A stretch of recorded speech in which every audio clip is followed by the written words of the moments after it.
చేతిలో ఉన్న గీతల్ని మార్చుకునే పరిస్థితి అంటే మనకి ఎలా సాధ్యం అవుతుంది ఏంటి అని కొందరు మూఢనమ్మకంతో ఉంటుంటారు అలా కదా. కాదు అలాంటి అది ఇప్పుడు మూఢనమ్మకం ఇంకోటి మూర్ఖత్వం అనేది పక్కన పెట్టండి, దాని గురించి కాదు. ఇక్కడ ఏమవుతుందంటే జాతకాలని కానీ సాముద్రికాన్ని కానీ లేకపోతే న్యూమరాలజీని కానీ ఇటువంటి శాస్త్రాలను పూర్తిగా విశ్వసించే వాళ్ళు ఉన్నారు, దాని మీద విశ్వాసం లేని వాళ్ళు ఉన్నారు.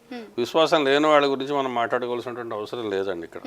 దాని మీద ఎవరెవరు రకరకాల అభిప్రాయాలు ఎవరికి వాళ్ళు చెప్తారు. అయితే మన దగ్గరికి వచ్చిన వాళ్ళకి మనం చేయి చూసి కానీ జాతకం చూసి కానీ మనం ఎటువంటి సొల్యూషన్ ఇవ్వగలుగుతాం, ఎటువంటి సొల్యూషన్ ఇస్తే వాళ్ళు బాగుపడతారు, అదొక్కటే మన కన్సర్న్. చేతిలో ఏమవుతుందంటే యోగాలు ఉంటాయి. చేతిలో జాతకాల్లో చెప్పేటటువంటి యోగాలు ఏవైతే ఉన్నాయో అన్ని యోగాలు కూడా చేతిలో చెప్పొచ్చు.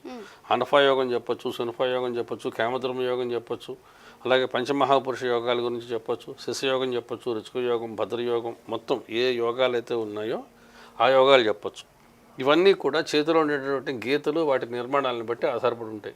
ఫర్ ఎగ్జాంపుల్ శశయోగం అని ఉంది. శశయోగం అనేది ఏంటంటే ఎక్కువగా పొలిటీషియన్స్కి, రాజకీయ నాయకులకి, అలాగే ఇటువంటి అకల్ట్ సైన్సెస్ చెప్పేటటువంటి ఆస్ట్రాలజర్స్కి ఆ యోగం ఎక్కువగా పడుతుంది. అదేంటంటే సూర్యరేఖ, అదృశ్య రేఖ, రెండు రేఖల కాంబినేషన్. సూర్యరేఖ ప్లస్ అదృశ్య రేఖ రెండు కూడా బ్రాస్లెట్ నుంచి ప్రారంభం అవ్వాలి, కంకణ రేఖల దగ్గర దాకా రావాలి. వచ్చి ఈ రెండు కూడా ఒకదాన్ని ఒకటి క్రాస్ చేసుకుంటూ కనుక పైకి వెళితే అది చెయ్యిల దూరం పెట్టి చూస్తే ఏమవుతుందంటే ఒక చేప ఆకారంలో కనిపిస్తుంది.